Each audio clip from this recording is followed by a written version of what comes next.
Hello and welcome to another episode of Suitable Conversations. My name is Tali, and we have our co-host here, Tiger the Meerkat. Hello. Say hello. Hi. And today we are going to be talking about TFF con chair, and we have con chair things. When our special guest is going to be the con chair of TFF, The Sable. one and only. Squawk. So Glad to have you here. Thanks yeah. for coming. Thank you for having me. Squawking at us. How is everything going? I think I'm finally recovered at this point. As you can hear, those of you who don't know, I had laryngitis starting the Thursday of Fiesta and couldn't talk the entire weekend. It was the worst. The worst. Ooh. Yeah. Do you often get sick from stress? No. Oh. I haven't had laryngitis since I was a kid, Wow. and that was the only symptom. There was no fever, Oh, there was no. nothing. It was just I can't talk. Your body was like, hey, watch this. It's a cruel joke. Check this Right? out. What would happen if I just stopped talking? My voice stopped working. Well, you'd be fine because you look really cute in suit and No, don't no. have any responsibilities at Fiesta. You would have be fine as con chair. Look, the only thing I'm good at is screaming. If I can't scream, what am I? What have I become? I don't know. I wouldn't be able to do it. I am You're very chatty. very chatty, and I think talking is a huge way I communicate by listening to people, and as a con chair, I don't know how you did that. Yeah. The honest answer is I have an amazing staff who were able to hold everything together. If I'm out of the picture, and I was still around and I was still able to help, Yeah. but even if I hadn't been, the staff at Fiesta is just incredible. And without missing a beat, just like every other minor emergency, they adapt, improvise, overcome. They handle it. That's great. So it's this year went swimmingly. A really, really good year. Very happy with it. See, and there's a lot going on behind the scenes that us normal con goers wouldn't even be able to know. If something wasn't going swimmingly, I would probably not even know about it until, Sure. a few weeks later, but When we Well, can I mean- actually staff talk covers it up. conversation about it. Yeah. Yeah. I mean, we have small emergencies all the time. Nothing really big, but I mean, the reason we have so many staff and we put so much effort into this is that we can deal with it. If something goes wrong, we handle it, and ultimately our job is to make sure that that all the attendees have the best possible convention. Right. And that means handling it in a way that you're not going to see, So or you you have to be shouldn't have to pretty worry proactive. about. Yeah. Yeah. That we're proactive. Yeah. We're constantly working on improving and reducing the risk of something going down that might impact our Yeah. attendees. And we're also very reactive. When something happens, we're on it right now. Let's fix it. You have little crises all the time, and you'd expect that with 5,000 people showing up and 200 staff and so many moving parts over so long. You're going to have people that have party too much or have small private crises or something's going to get broken or something's going to get pushed into the fountain. No. A lot to mitigate against. Exactly. You have to be creative in thinking of these things that might happen.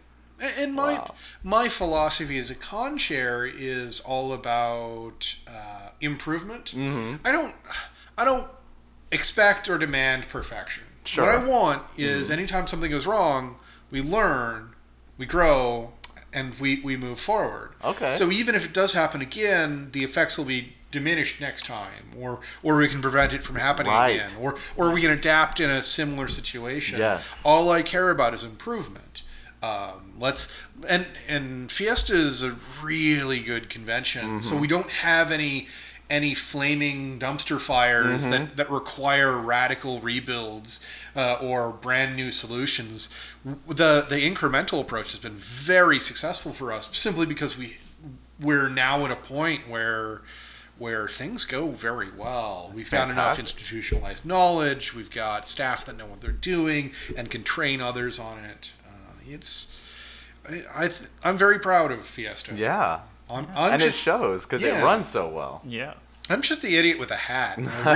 The real heroes are the line staff and the operational staff and the leads that really take ownership of their areas and bring you everything that you see. I mean, everything that happens at a convention had to have been done by somebody. Yeah. Somebody's job is to make that thing happen.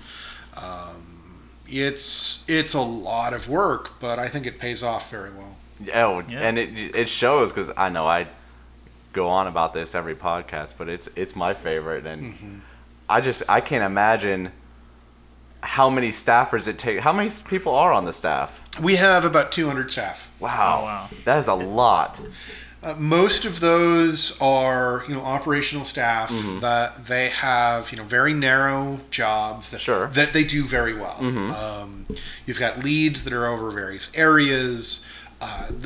They report to executives who are more of your senior management type, and then they report to me as con chair. So I largely make decisions and give direction. They're the ones that actually do what's necessary to make the convention happen. So you're like more of the head honcho type of guy, like the boss. I'm the idiot in the high tower throwing out bad decisions and making mistakes. Right, because ultimately and they fix it. They're like the Supreme Court. So if there's any decisions that are kind of bouncing back and forth, they come to you. Right. Yeah. Okay. And then above me is our board of directors. Wow. So I'm effectively the CEO of Fiesta. That makes a lot of sense. There's a board of directors above me, but their only real power is approving my budget and removing me. Okay. So they don't really get into the decision level of Fiesta. That's me. And if I'm doing a bad job or causing issues, then they can remove me. Okay. And they elect the con chair. I was unaware of the board of directors. I didn't even know that existed. Yeah. Yeah. It's very interesting how, I guess a lot of people may go to this and not think about all the moving parts behind it, but there are a lot of moving parts here. There really are.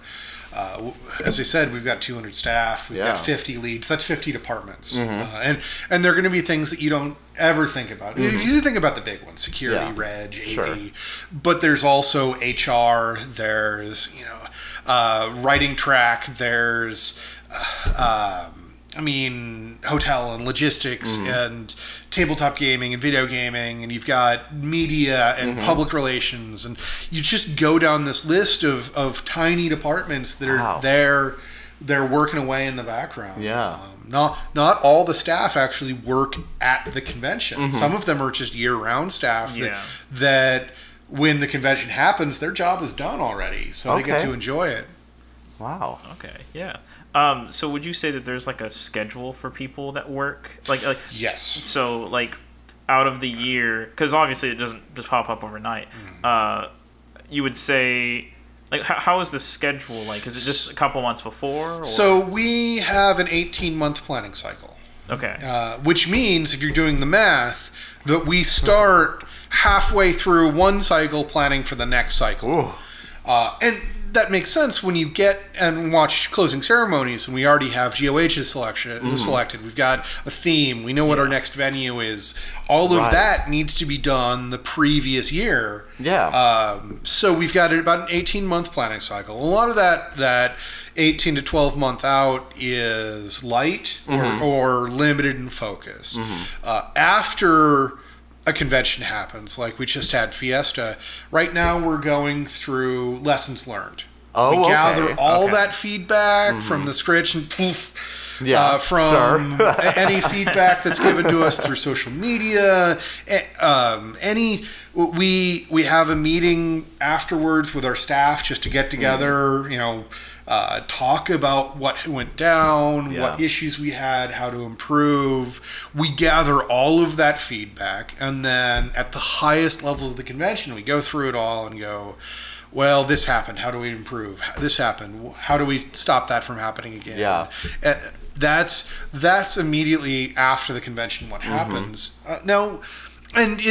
Your level of of activity for the convention is very much determined by your position.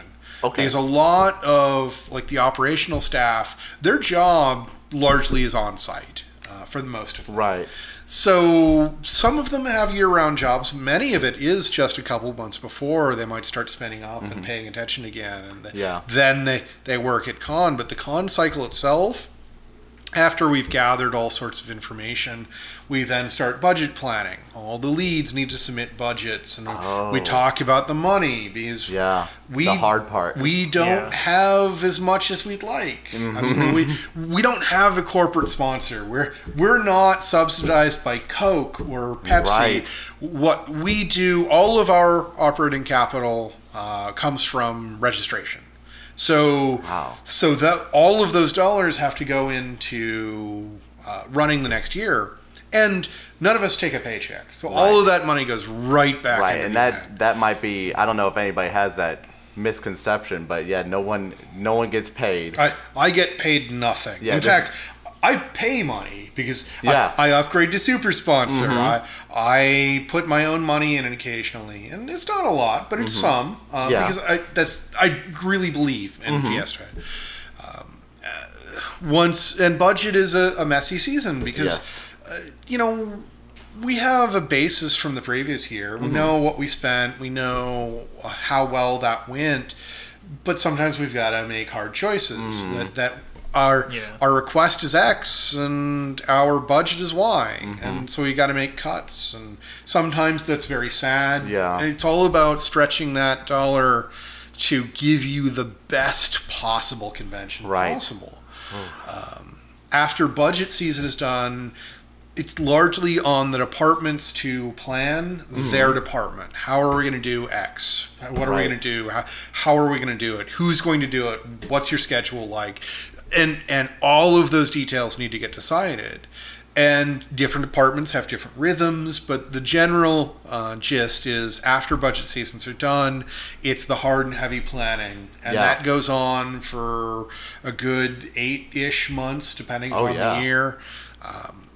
Then we start ramping up, and I'm constantly asking questions. I'm constantly overseeing. I'm constantly trying to resolve issues and enable the people under me. I'm the convention chair, but that means that my job is to serve those people that report to me. Well, and it does not look easy because, like I was telling you earlier, the later in the year I talk to you and ask you how you're doing, the more sweat starts pouring down your forehead.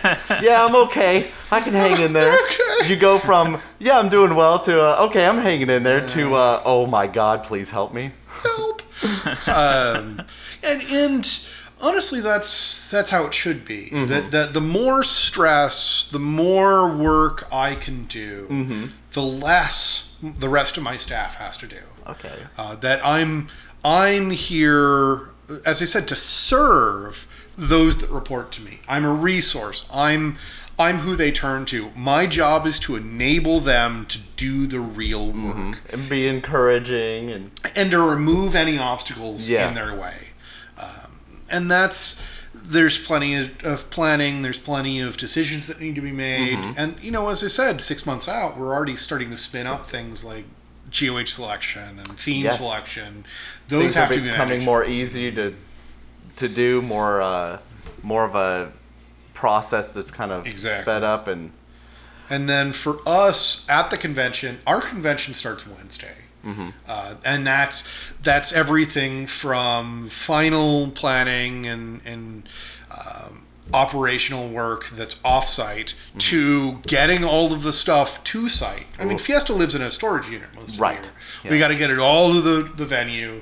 We got to get it there quickly, organized in an organized manner, so it's not chaos. I mean, we need to know what everything is, where does it go, who owns it, why, get it to their departments, get it set up, get it ready to go before we have to open to the public. And I mean, we open Reg Thursday afternoon, so that's not a lot of time to get everything up and running. That is no time at all. And then we have no break. We roll right into operations at con. And that can be meetings, that can be doing whatever function it is that you're staffed for. Security's walking around trying to help people. You've got registration that are furiously going through that line so that Fiesta never becomes LineCon. Right.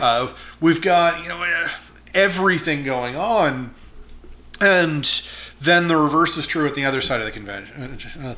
So Sunday night, we're tearing things down. We're getting out of the venue. Generally, we lose the space midnight on Sunday. Yes. So we have to have everything out of the hotel by then.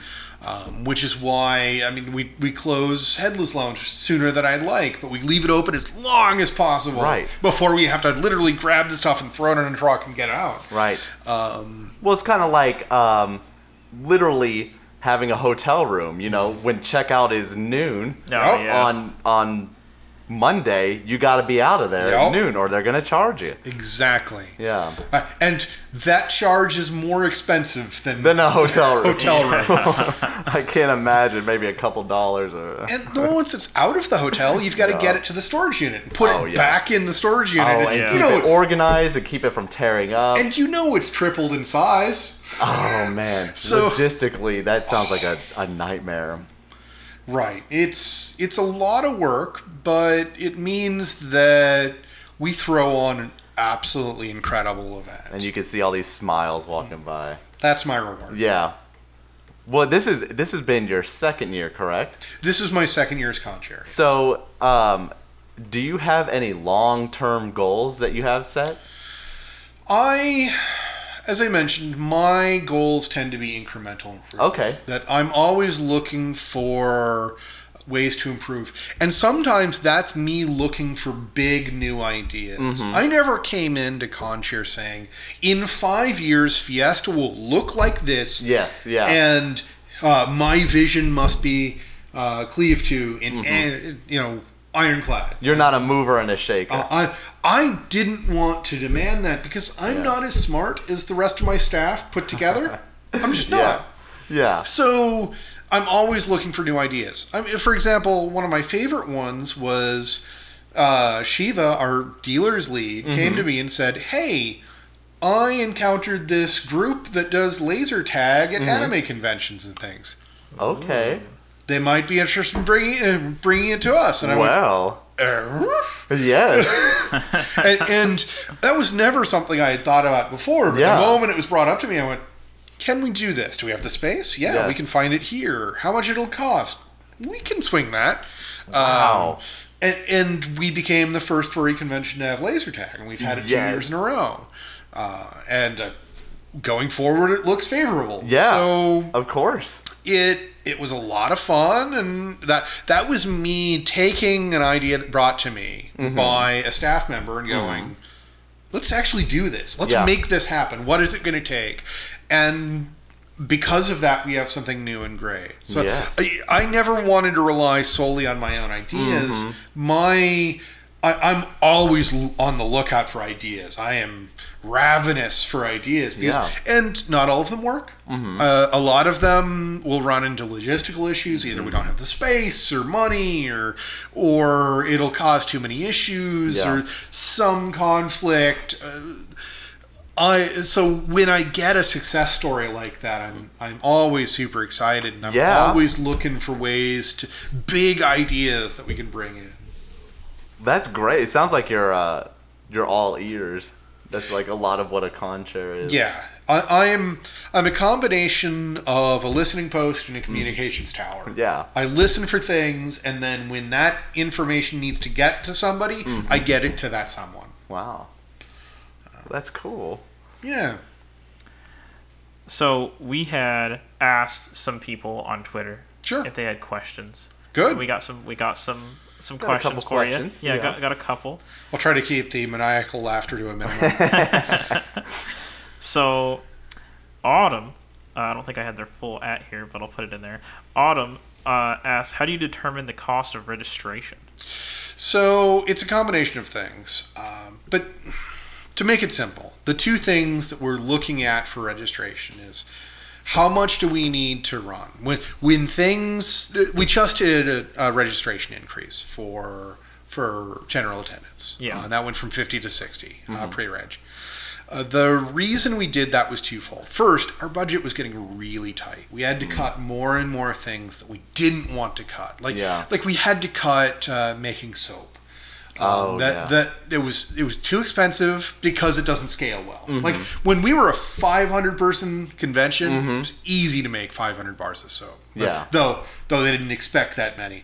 When you're talking 5,000, that is a vastly different issue. It's a lot of soap. And it doesn't scale well. It is not like we're buying it from somebody else, which means that we can get a bulk discount. No, it's quite the opposite. As we get more soap, we need more molds, we need more people working on it, we need more and more and more.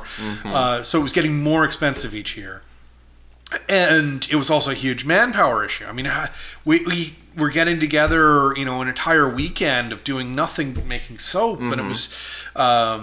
so that we ended up cutting that for both budget and time requirements. But things like that, we were starting to have to cut more and more of those because we just couldn't stretch the money to do what we wanted. And the second was we looked around at the other major conventions, the other top 10 U.S. conventions, and looked at their registration. And we were the cheapest. That there was one other that was equal to our 50. But almost all of them were already at 60. So we made the decision. Budget's just too tight. We need more room to operate. So we raised the price, and it was purely because we take that money, and I don't get a paycheck. As I said, I don't get paid. All of that money goes right back into the convention. And that allows us to do more so that Fiesta is better. That price increase really does benefit you as the attendee. Well, it's like everything can be, or most things, like soap, sounds like can be broken down into money and time. And even things like putting one bar of soap into every... attendee bag would take a lot of time. How many hours? We stopped stuffing attendee bags for that very reason. First was the time. Like it was getting ridiculous to stuff 2,000 bags.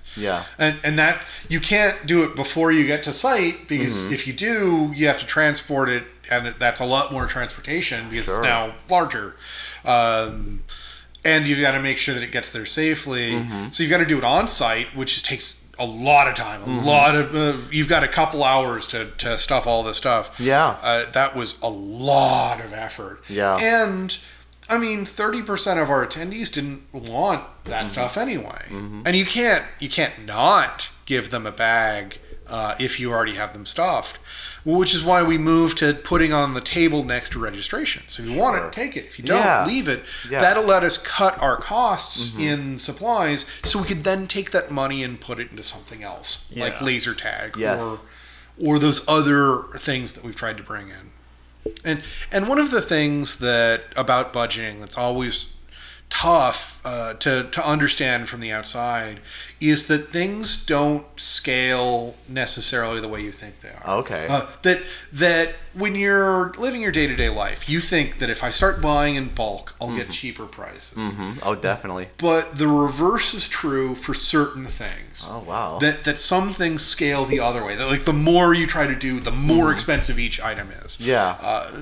And that means that as you grow, as we have been, sometimes things get more costly per attendee. And that's what we have to constantly be looking at. And not everything does that. We can get bulk discounts, but it's always a balancing act. And it's much more complicated than it looks like from the outside. I love buying in bulk. Was that was that short enough? There was one other question that we had, and it's also relating to money, so we can go and go to that. We have, what are the common, we had it from SoCal G-Shep. SoCal Shep. Yeah, and so he asks, what are the common costs of having the venue? Okay, so when you're talking venue, there's the cost for the space itself. Just like renting a hotel room, you've got to rent the space. And that cost itself can be highly variable based on your contract. Well, one of the ways that tends to be offset is by guaranteeing a room block. That when we give you a convention rate, that's not just giving you a discounted room. That's filling the venue. And if we meet an agreed upon number, then we don't have to pay for certain things. Okay. But if we don't meet that number, we have to pay for every room that we didn't meet that number by, plus pay for all the other things that would have been subsidized. So that can be that's one of those possible expenses. Okay. That depends on attendees to cover those rooms. Okay. So those are two possible. Then you've got the operating expenses at the venue. We're talking power. We're talking those things that we get from the venue. That might be food, that might be power, that could be... but things other than physical space and hotel rooms tend to be lumped into this. And I'm sure they itemize everything, so they count each chair. Correct. And table. And some venues might actually charge you for moving furniture around. Ooh. Ours does not, luckily. Yeah. But some venues will. So that could be a consideration. Oh, yeah. You've got... And those are the major expenses from the venue itself. But of course, we've got a whole bunch of other things that's on our budget. But if you're asking just the venue itself, those tend to be the big cost areas. It sounds like a large undertaking. Honestly, that's not even our largest item on the budget. That blows my mind. I really would have thought venue would have been the biggest. It's one of the top three. Okay. But the two others that rival or beat it out are AV. Oh, okay. Because that equipment is super expensive, super specialized, and you need highly trained individuals. And though our AV team donates their time, that's still a lot of money. And then you've got power and things like that move into it. Okay. And then registration is the other one. Oh, because wow, all the stuff that we give our attendees gets lumped into registration. Yeah. So everything that we were just talking about, from con book to soap to all the things we put out, or all the things we give to our sponsors and super sponsors, the super sponsor dinner, all of that gets lumped in there. Okay. You have a lot of these little things that come together and create a very large number. Wow. And that's spending money on making money. Yes. That's putting the necessary budget into something that's going to matter to our attendees and bring people in. Yeah. Wow. Huh. Well, and this, I don't know if you can or even want to address this, but for hotels like for MFF, I've always wondered why they wouldn't be able to block more of the hotel. So there's a couple things at play when you're talking a venue like us or any of the big cons. When you're talking contracts with the hotel. First, we don't have every room at Fiesta. Right, okay. That there are room blocks outside of us. Those can be ongoing contracts, like with airlines or other big businesses, where they'll go make a contract with a hotel or a business and say, we have rooms set aside for you. They're always available. Yeah. They might not be very many, but a number of those contracts will come together to create. There's about 200 rooms at the Hyatt that are reserved for various things that we can't touch. That makes sense. So you're going to have little things like that nickel and dime your room block. Right. When you're talking convention space, that's all based on the contract. What have you agreed to pay for at what rate? Okay. That's very specific entry and exit times. Like our first year at the Hyatt, we lost landmark noon on Sunday. We didn't want to, but there's nothing we could do because the subsequent client for the venue had already had that signed in their contract. They would get it noon on Sunday. So we didn't have a choice. And we fought and we fought and fought, and we just couldn't get it. Yeah. That's why we did closing ceremonies in Reunion, was we didn't have landmark anymore. so you've got things like that where you've got contractual obligations on both sides, and a lot of that is just they have pre-existing agreements. They have other things that are going on behind the scenes. Maybe a room is being renovated, so that you literally can't be in it because it's under construction. That happens occasionally. Oh yeah, can you imagine all the furries climbing on the scaffolding? Exactly. So that room will be locked. Nobody can get in. It would be me, by the way. Right. So things like that. It's not as simple as to say just get a large room block, because it might not exist. Yes. And when you're talking about nearby venues, they're going to have similar contracts in place. Maybe they've already sold that space to somebody. And when you're talking a large furry convention, the problem with furries that we're really hurting in I don't want to say buying power, because that's not the correct term, but we're at a very huge disadvantage because we grow so much. Furry conventions on average grow about 15 to 20% every year. So across the board. So you're going to have variations depending upon convention. Things like that. Roughly, that's the growth you're talking. Which means that it's very hard to plan out more than about 4 years. Because if you have a bad year, that compounding growth will be hugely impacted. And as I mentioned earlier about the room block attrition, if you don't meet your room block, that's the end of the convention. Generally. That number can be so catastrophically big. That it could kill a convention. Now, generally that happens to smaller, newer conventions. But it happens. That was why you saw so many of the My Little Pony conventions fold after the first year. Was they overestimated the room block and then suddenly had to pay for 1,000 rooms they weren't expecting, or something crazy. Those poor bronies. So, but the problem is that you've got to be very careful about your projection. Business conferences of our size don't grow at all.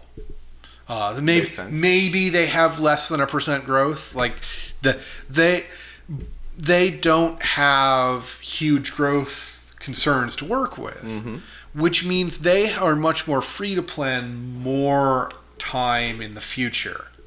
So their planning horizon tends to be 4 to 7 years out. That's how much they plan out. So when you walk in as a furry convention going, we need to find a venue for 3 years out, you have what's left over. Yes. Most of the venue, most of the year is already booked. So that's why Fiesta's dates bounce around. Because we had to get the dates that weren't already taken. And that's why we couldn't get main events Sunday of 2018 was because that had already been sold. That's why conventions tend to be very difficult. And because the hotels in an area are not monolithic, they're not all owned by the same person, they're going to have different clients. So the dates they have free and available are going to be different than each other. So just because we can get this date for the main hotel doesn't mean there's anything in the surrounding hotels to get that could already be sold. There's a lot at play. Correct. And we're at a pretty big disadvantage because we can't plan 7 years ahead. If we could have the pick of dates and pick a venue and get everything nearby. And you start to see some of the big conventions that end up in the largest possible venue in their market eventually start to get their dates. Anthrocon is like this. MFF is starting to get like this. BLFC and FWA are getting into that. Hopefully we get there too. But eventually. That because they start to recur, they can start planning further ahead and get more sway with the venues and the surrounding hotels, and you can start to expand out that way, but it's not nearly a given. It's not as easy as just throw money at it, because our pocket book does not stretch like a business convention. A business convention, $1 million, whatever. I don't care. Ooh. Yeah. Us? Oh gosh, no! Please, I have a family. Dumping your wallet out, nothing's coming out like flies. I wish we don't have that kind of budget. We gotta play. We gotta play in their playground. Right. Yeah. You're working around a lot of people and money. And issues. I will say that business conferences our side ain't got nothing on furry conventions. Oh, yeah. Furry conventions are the best run conventions of anything that I've ever encountered. And that includes other fandom conventions.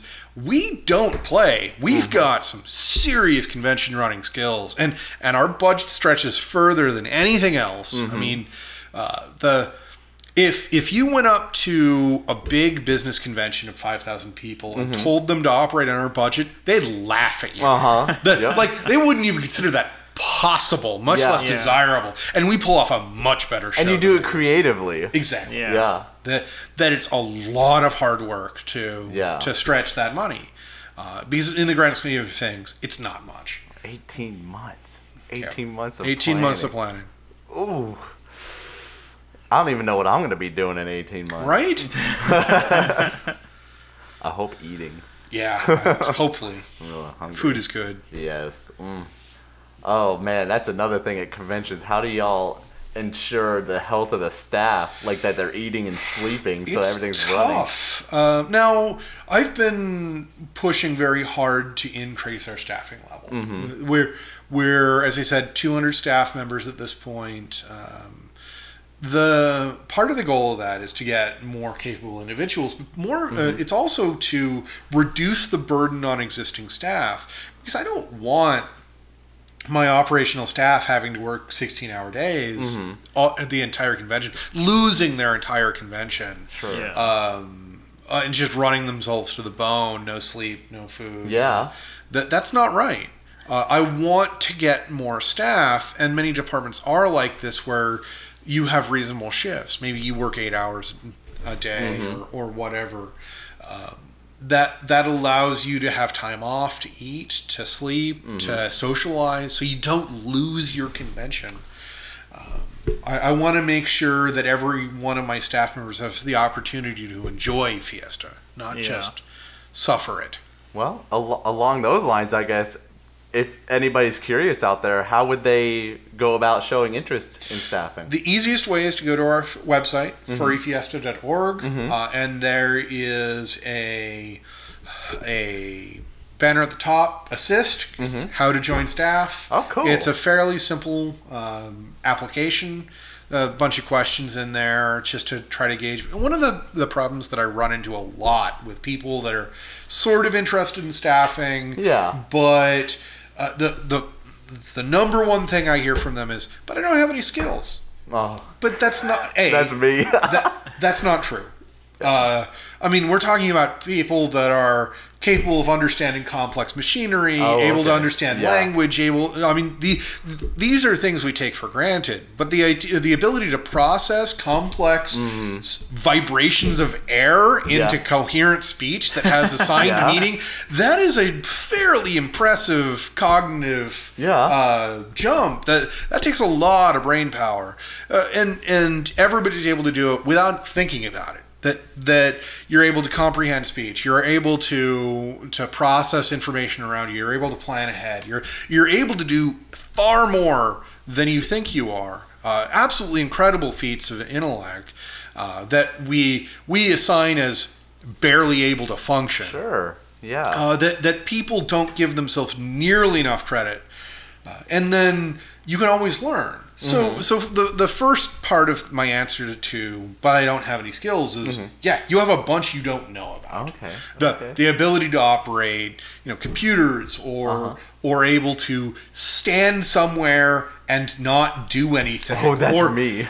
At a con. There are jobs at Fiesta that are literally that.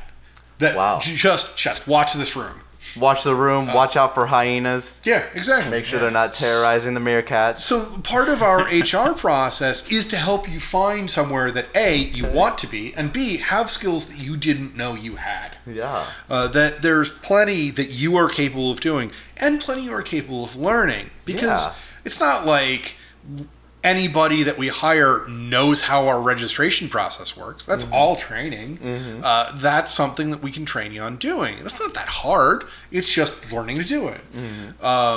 So the I don't have any skills is something I hear all the time. And I understand why it's said, but it is still false. Sure. That people have skills they don't know. They can learn skills. They have value to the convention that they don't perceive. Don't be too nervous. Just go for it. And this is compounded by the fact that we have a whole bunch of departments you don't think about. Oh, yeah. Like public relations.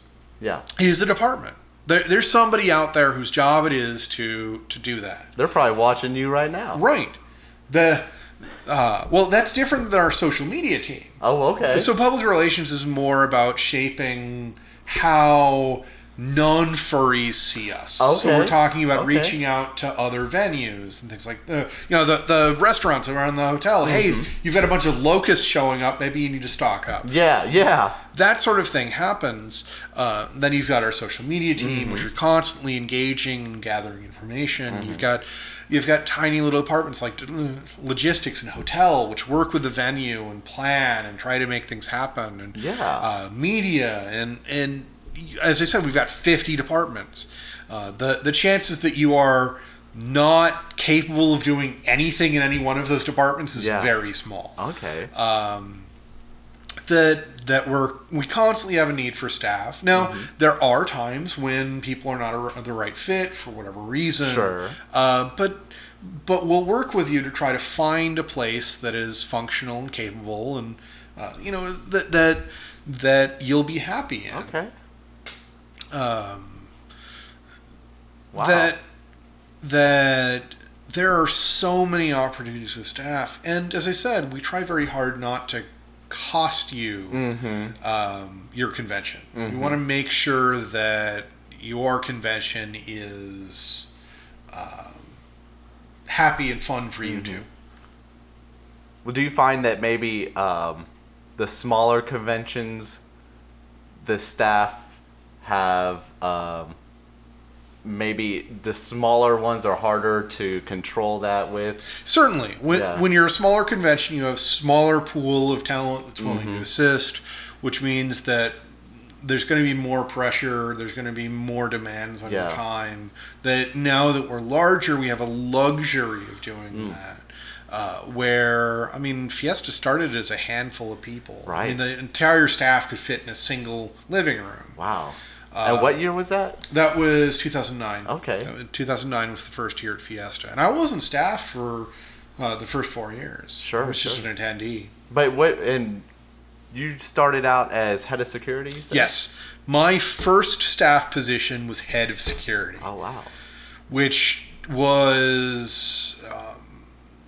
the previous head of security had left on bad terms. Okay. So... there was no institutionalized knowledge. There was no existing infrastructure. You had no feedback going in. I was not walking into this. I had never volunteered, but I knew Path. And Path was not quite yet con-chair, but that everybody saw the way the wind was blowing. Because Glass's life was not... Glass was con-chair at the time. Okay. But his life was such that couldn't keep going. Oh, yeah. Sometimes life happens. Life happens, yeah. And he's still staff, but he couldn't be con-chair. Sure. The demands were too much. That's understanding. And Path and I had known each other for a few years, and he knew I had a military background. Sure. He knew that I had a fairly good head on my shoulders, even if it is 90% feather. That he 10% beak. He asked me out to join him to chat about Fiesta, and I did. And he asked me, "Hey, do you want to be security?" And I said, "I'll think about it." Yeah. Well, I'll just come to a staff meeting and see if you're interested. So I did. Good idea. And at the end of the staff meeting, he asked me, "So you want to be staff?" And I said, "I'll think about it." He introduced you as the new Right. Head of security. I was head of security for 3 years. Wow. And had never actually agreed to be staff. But it was walking in, there was another guy, Dagger, and we kind of were co-head of security to start, and that didn't really work. But basically, I ended up building security from scratch without ever having been security before. Wow. And that was very, very tough. And I never want any of my staff to experience that when I went through.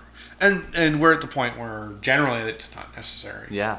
You learned the hard way. I did. And I think it sounds like you grew from it. I did. I think I did fairly well. But, hey, I never got mugged at any TFF. Right? I've been going for years, so I've never had any issues. I'll have to have a word with those bandits. No, I don't think I've ever had any problem with security being too lax or too overbearing either, and that's one thing I hear complaints about at other cons. That security doesn't know what they're doing. Yeah, it's a balancing act. Oh, really? Yeah. The problem with security is that you have no real authority, because ultimately authority derives from the use of force. Exactly. The government has a monopoly on force, primarily through the military, trickles down through the police and things like that. By the time you get to furry convention security, here goes like this. Your access to formal authority is fairly well non-existent. Which means that if you come at a problem in an authoritarian manner, you quickly create an us versus them dynamic with the people that you're approaching. Yeah. They're going to get defensive. The moment they get defensive, not only are they vested in the activity that was going on, but they also have a vested interest in winning the argument. Right. Yeah. There's a wall there. You've just made your job harder because you created an enemy that you have to overcome.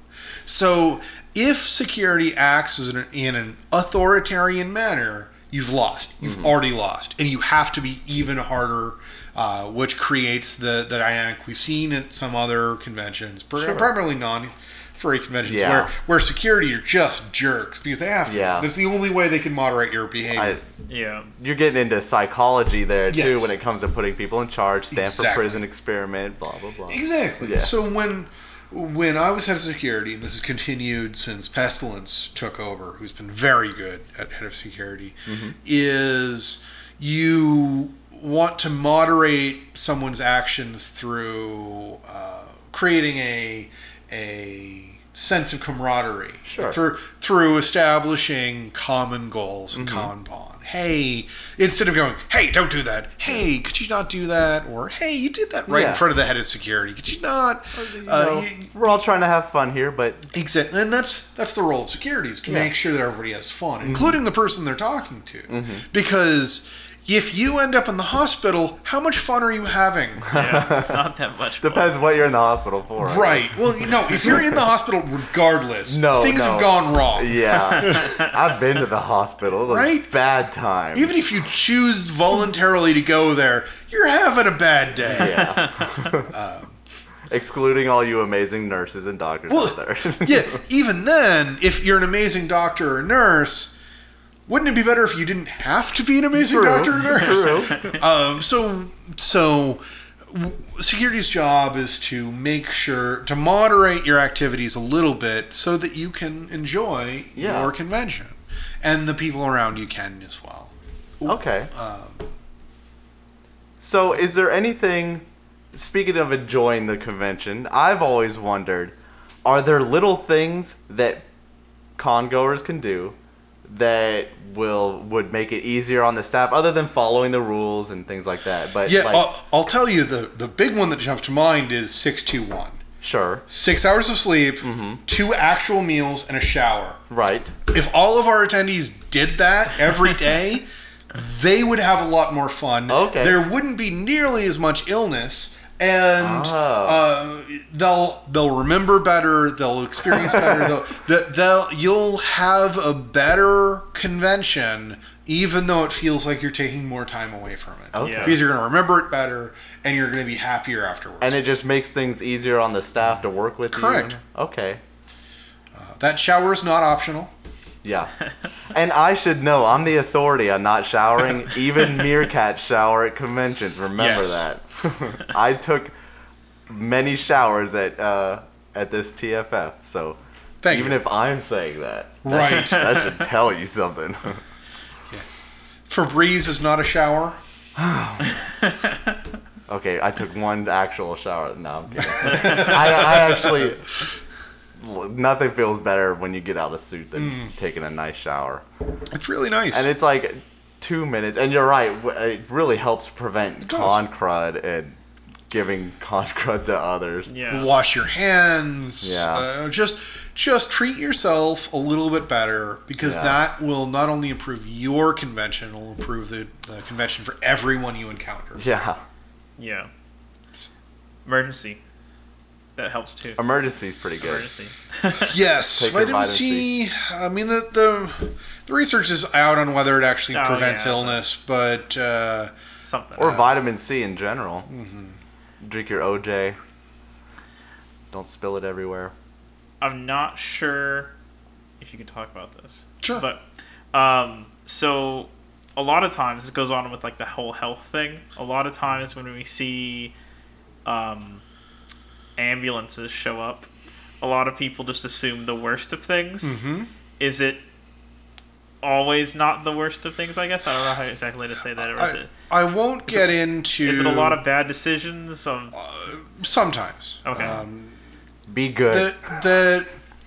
When you're putting thousands of people together to have a lot of fun and to do things physically that they don't normally do, things are going to happen.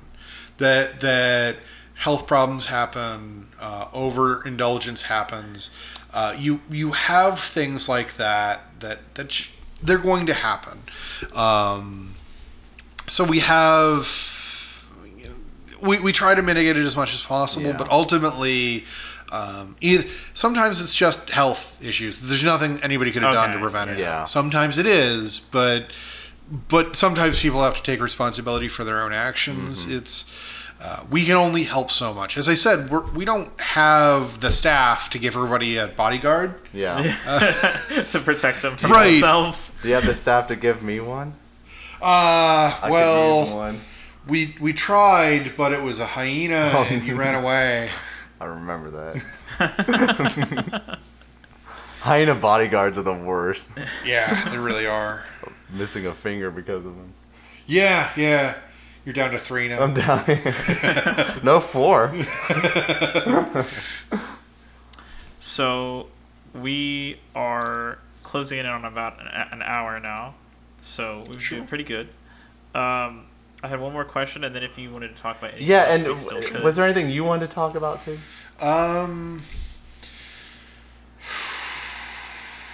There's so much. I know.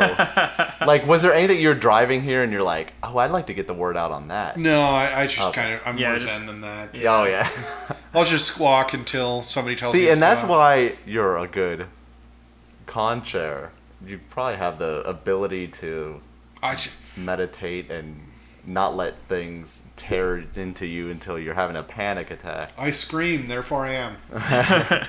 Or I am, therefore I scream. Yeah,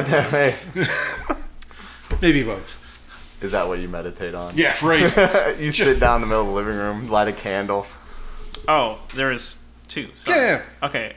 So the first one is, if somebody wants something to happen at a convention, what do they need to do to have that happen? If they had an idea. Yeah, if they had an idea. So they want something to happen.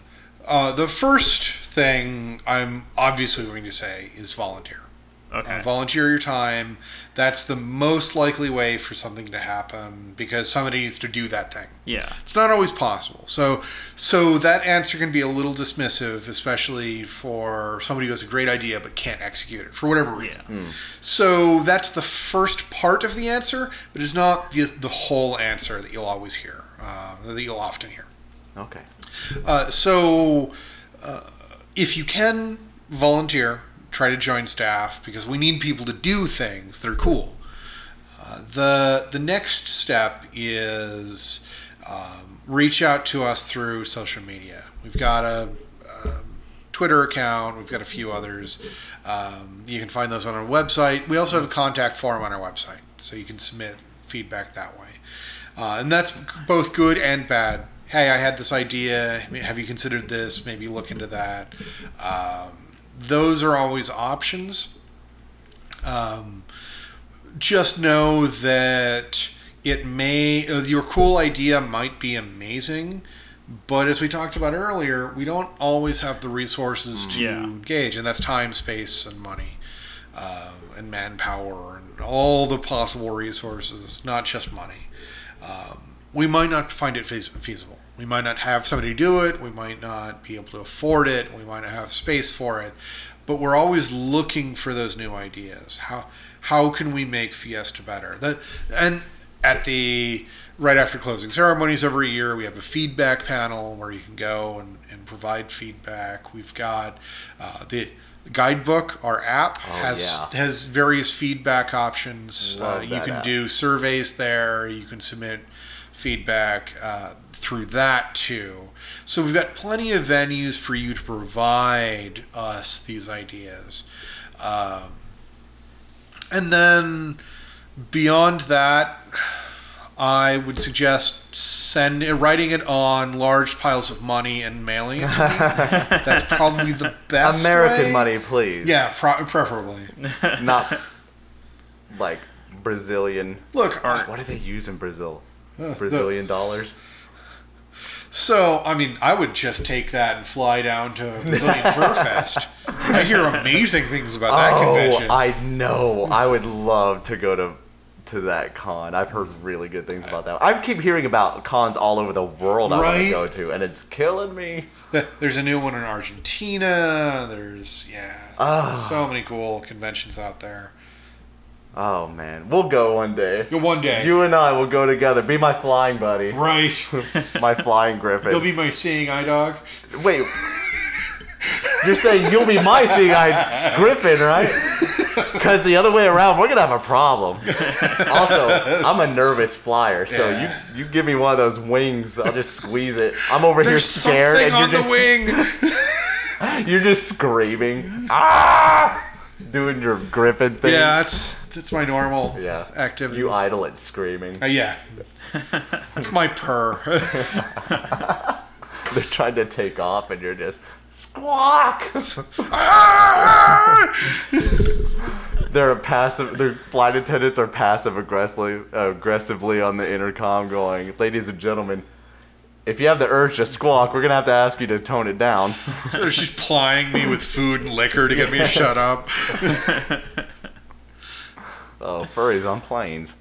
You can always drive. It's technically the same landmass. Okay. Let's do it. Let's pack up the old station wagon. Let's go. Isn't there doesn't it switch sides on the road or something? Going to this? I have no idea. Probably. That's a good But question. you're going to go through so many countries. Oh, yeah. I'll need my passport renewed. Oh, yeah. A whole bunch of visas. You need a lot of passports. Yeah, a lot of shots. We probably should have those anyway. Oh, yeah, no, definitely. I like to be caught up on my shots. Right. I get my flu shot so fast. Heartburn shot. Heartworm. Oh, heartworm. There's a shot for heartburn? I haven't been taking it. This explains everything. My Nexium shot. Yeah, the shot for heartburn just turns you into a dragon, so your burn is external now. See, now we're getting into TFing. That's for another day. Yes, fair. Okay. Let me write down the story idea I have on a totally completely different note. I had the one last question. Sure. And that was going to be, if somebody wanted to start their own convention, what would they need in order to do that? Oof. Yeah. Nice, simple, quick question, I see. Oh, yeah. Well, you don't have to give the... All right, you're going to need the... So, you're going to need... it's just what we were talking about. Time, money, and manpower. You're going to need to get a number of people together. You're going to have to create effectively a corporation, preferably a non-taxable one. that requires a lot of paperwork. That requires talking with a lawyer. That requires a number of people to act as a board of directors, and then you've the actual staff of the convention. And there can be some overlap there, but you're going to need probably a core group of really solid staff, people that are willing to put time and money into this. The most important part, you'd say? Yeah, because you're not going to see that money again. That first year operating capital is going to come out of somebody's pocket, or the collection of people are going to have to put their own money into it. Don't expect to see that money again. Conventions are expensive, so you're going to have that operating capital. Once you have those two things, you need to find a place. And that, there are a few ways to do it, but when you're starting convention, sometimes that's just calling around to various local venues that might be a good fit. Waffle House.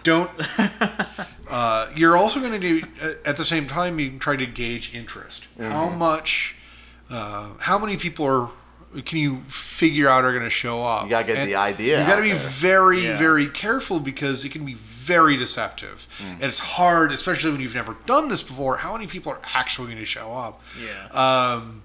And there's no easy answer. There's a lot of effort that goes into it, a lot of thought, a lot of stress, a lot of what if they don't show up? What if we Field of Dreams this and like 3 people show up? And that's the big danger. Is I was talking about how space at a venue is often subsidized through hotel rooms. So you've got to be very careful about what size of room block you have. And you don't want that too small, because if they don't give you more rooms, they might. But if they don't, you're limiting yourself, and you're going to be squeezed, and you're not going to have a very good event. Sure. But if you overestimate it, you're done. You're paying for that. You're paying for everything, and that's going to be ruinous. So you've got to be very careful there. You find a venue, you sign it, you get the contract in place. You now need to start planning for your event. And you should have been doing this already, but now it really starts. You've got to figure out answers to, how am I going to get AV done? How am I going to get security done? How are we going to register? What equipment do we need? Well, what technology do we need? Who's going to do it? All of these answers need to be answered fairly quickly, because you need to figure out how you're actually going to be running this. And maybe you can find some veterans from other conventions that know something about registration or security or all of these other little things. And you're going to start needing to build your event. And that's a lot of work. Expect some sleepless nights, expect some unexpected expenses. If you can get through the first year, generally you can take the revenue you gain from that year and pay it forward. Sure. So that the next year is largely funded by your first year, and roll it that way. So it's not as easy as, I know in my head, I had the idea, well, maybe it's like having a fur meet startup, and the fur meet just kind of gets bigger and bigger, then rolls into a con. It's not as easy as that. That is a path to becoming a convention. Okay. There are some conventions started that way, but that's a slow process. It's organic. And it's not. Yeah. If you're saying, I want to create a furry convention, the answer is not necessarily start a fur meet, wait 10 years and see. Yeah. The flip side is, if you've had a fur meet that's been going for 10 years and getting more and more people, maybe that indicates that you've got appetite for a convention. Sure. That's a great place to recruit. There was just a Carolina convention that popped up. That was the largest, or the most populous state that didn't have a furry convention already. Oh, wow, okay. So that one's popping up. It hasn't happened yet, but I'm super excited to see that one. And reach out to other conventions. Ask for help. Don't just copy things from their website into your website and call it good. Reach out. Hey, can you help? I had this question. We're always willing to help, because I don't see other conventions as competition. For sure, yeah. That there's sometimes this view that conventions are competing with each other, like there's some sort of rivalry between us. That is almost entirely untrue. Are y'all in the chat? Yes, we do have a Furry Illuminati.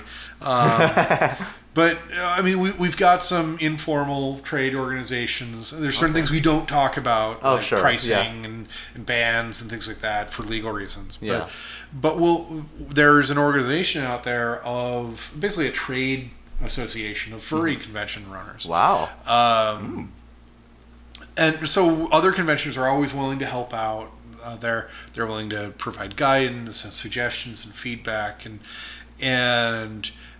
that can be a very valuable resource, but don't expect them to just send you all the staff you need. This is going to be a very complicated situation. Not every convention ever happens. For every convention that has a first year, there's one that didn't. And for every convention that had a second year, there's one that didn't. First couple of years are always a little rocky for furry conventions. As finances, as I said, attrition can kill you. You can have huge staff crises. You're not going to be very picky when you're first starting for staff. There's going to be conflicts. Some of those key members that start are not going to be with you very long because there's going to be something when you're talking a lot of stress and a lot of financial burden. There's going to be people that there's going to be arguments, there's going to be things that go down. Hopefully that's minimal, but you've got to be prepared. So expect to lose some of what you thought were key staff before your convention even starts, just because of realistic life expectations. Okay, so I've got 3 friends and my cousin Randy. I've got a room at the Select Inn, and I've got a Gateway 2000 PC. How ready am I? Are we going? Are we doing this? You're ready for an epic LAN party. Party at the Select Inn. Let's get StarCraft 1 going up in here. Let's go. It's going to take a lot of time and effort. Probably over a year of planning. There's... The thing you don't want to do is rush into it. You want to be very deliberate. You want to be very detail-oriented. You need some people in your organization that are just rock stars when it comes to the motivation and skills to organize. There's probably so many things you have to think of. Things to mitigate against that you didn't even. Oh man, I didn't even think this could be a possibility. Right, exactly. And you've got to be prepared for the unexpected, and that's not just financial. You need to have the mindset necessary to adapt to changing situations. Because maybe you find out that your venue is going to be infested with cheerleaders. Or something that might have a huge impact. Or the weather gets bad. How do you predict the weather? Like, all you can do is look at last year's weather at this date, and then... Maybe don't schedule an Arizona furry convention during July, for instance. Maybe. Maybe. And that's not a dig at anybody, but you've got to look at the climate of your territory when you're trying to choose dates. You need to figure out what will... You've got to be constantly looking for issues. Or a snowstorm hit. The last day of TFF, hypothetically. Maybe don't start a furry convention in Montana where there are 3 people. That was where my con was going to be. Right. Great. You just shut down the Select Inn con. Right. Sorry, guys. You can go home now. I don't want any of this to be taken as discouragement. If you're really passionate about it, if you really... want to run a furry convention, listen to what I've said, and don't view that as me telling you not to do it. It's me telling you need to be ready for what you're about to do. There's a lot of work that goes into this, but at the end of the day, you've created something amazing. That you've created something that didn't exist before to help your community. Be very careful about trying to start an event in a metro area that already has one, because then you'll be competition, and the larger event could easily eat you. It may be possible, but be very careful about that. But if you're in an area that doesn't have one, you've probably found an area that probably deserves one. Yeah. An island there. There are a surprising number of regions in this country that don't have one that probably should, like El Paso. There's not one near there. Yeah. That's a fairly big city. Why isn't there a furry convention in El Paso? Well, nobody started one yet. That's a question. But and that's not the only major metro that doesn't have one that probably should. Yeah. Wow. And that's stuff I never even think about. Like, I guess people would have to travel to get to these things, but if you keep that, that's another thing to keep in mind. That's one of the key reasons that MFF has been so successful. So they're sitting on a major transportation hub. Yeah, the airport. So both East and West Coast can go. Fiesta's like that. We can get both East and West Coast. We're about as far east as West Coasters will go, and vice versa. Yeah, we're a pretty good state. It's and Dallas is a major transportation hub. We've got the DFW. We've got Love Field. We need better inner-city transportation. We're working on that, though. I was so mad 3 weeks before the con when we heard that DART was going to be shutting down our weekend. There's another major convention happening where... A-Con? Yes, A-Con. Their venue is at a stop, a DART stop, and DART was like, well... I feel so bad for A-Con. They got screwed hard. Yeah. I'm still going. I never miss an A-Con. I never miss a TFF. I've never been to A-Con, but I hear good things. Oh, you know what? Yeah, I'm an anime and a furry nerd, so... Awesome. Yeah. Do what makes you happy. Oh, I do. That's why I go to TFF. No, it's been... I don't think I've ever had a bad year of TFF, so... You are one of many awesome staffers, and thank you. I think a lot of this podcast, we want to show our appreciation, I get to take credit for all of the hard work of the people staffing. Yeah. Fiesta. Yeah. And the people before them. As I said, my job is making bad decisions and getting things wrong. Yeah. I've got amazing staff. Yeah. Who tell you you're wrong. I'm just the idiot with a hat. Well, I think we can go ahead and take a little break. This break will be pretty instant for everybody else, but we're gonna see you guys in a minute. Yeah, we're gonna talk more about Sable's involvement with his gaming stuff, and more personal things besides just con stuff. So awesome. We'll be right back. All right, so we have returned, and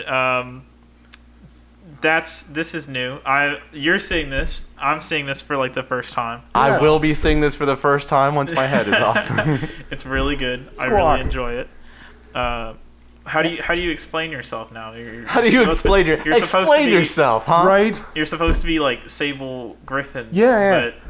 But what are you now? So this is. Kalahari, the character is a Gemsbok, which is a type of oryx, which is a type of antelope, which is a type of mammal. We're desert buddies. I grew up in the Kalahari. Go Team Savannah! Yeah! How about a fist bump? Can we do it? Oh, I think we did it. I don't have the fingers to do the... We'll work on that. We'll have a secret handshake. So this is my new suit. I got this at Fiesta. I was able to wear it a little bit because I couldn't talk anyway, so might as well wear this. Fantastic. It was made by Sky Pro. This isn't me changing personas, it's just a character, and I wanted to have fun. And with the antlers, I wreck all of the ceilings, like all of them. I'm going to be sticking with this one whenever the jackals are around. Yeah, I love this suit. It's been in the progress for a while, and I'm super happy with how well it came out. Yeah. But it's just fun. Yeah, I couldn't tell who made it, but now that you told me, it definitely looks like that. Oh. Yeah. Awesome. And she's so cool. Yeah. know? Oh, good to work with? Yeah. Yeah, she seems it. Well, I can't wait to see more and see a personality develop. Right? Yeah. I'm working on that, more of the aggressive herd animal. Ooh, oh. Stamp, charge, headbutt. Oh, man. No, I'm super happy with it. Yeah. Congratulations. Well, thank you. You're going to be running into people? Oh, all the time. Accidentally. Trying to figure out if I do air quotes with one or two or fingers. both. Yeah. All right. So we were gonna talk before about your other interests. Sure. You play competitive gaming, right? Yes. Hi-Ho Cheerio, or was it Candyland? Yeah, Candyland. Okay, sure. The grand master of that, because I hate Candyland because there are no decision points. Like, you have no agency in that game. Yeah. Spin the thing, and you move however much it says to. There is no strategy. You can't make any decisions whatsoever. Yeah, my strategy is to be the yellow guy because he always wins. Right. So, I competed pretty heavily in a miniatures game called X-Wing. Huh. It's a miniatures game, so you've got little plastic spaceships that you fly around, based on Star Wars.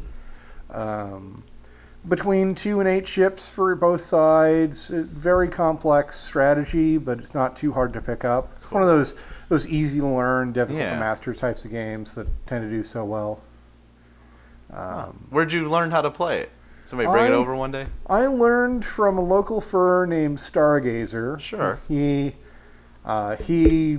introduced me to it, said, "Hey, here's this cool little game called X-Wing," and I went, not really my thing. Yeah. And then he taught it to me, and I went, it was fun. Yeah. But he kept up at it, and we played a few more times, and I started to really think about it and get invested. Mm-hmm. Started going to the local game shop, Madness, where they had a league night on Fridays, and I was playing that, and started to play fairly heavily. And realize that you're good at it? Yeah, I was good at it, and I was also good at finding weird things that nobody else had ever found. Okay. Because one of the components of the game is during setup you design your squad. Mm-hmm. You've got a certain number of points. All the ships have point costs. All the upgrades have point costs. So, and each of them have different abilities and capabilities. So, trying to maximize what you bring to the table is very important. But I tend to be a very chaotic. I'm a trickster. I like coming up with things that people haven't seen before. Yeah. And I started to make a name for myself doing exactly that. That I was developing. I started writing articles about some of my discoveries that started to get noticed and traction. And I was also started competing. Went to store championship, did well there. Went to a regionals, did well there. Wow. Went to nationals and worlds. At worlds, I did very well. I didn't win, and I didn't even make the final cut, but I made a pretty big splash with what I had brought, which was something that nobody had ever seen before. Wow. And that was one of those where I had top players, the people that did make that final day and make those top tables come to me and say, "You were the one person in this entire tournament I didn't want to face because I didn't know what to do." Wow. And that was very heartening. Yeah. And I kept at it, and over time I started placing better and better. I won a couple regionals. I won a number of smaller tournaments. Became a podcaster. I'm on the Scum and Villainy podcast. Sure, yeah. For X-Wing. And where can we find that? Anywhere you can find good podcasts. Sure. So we can just Google? Google Scum and Villainy podcast, and you'll find us. It's a fairly venerable X-Wing podcast. Yeah. But it was a way for me to be very creative.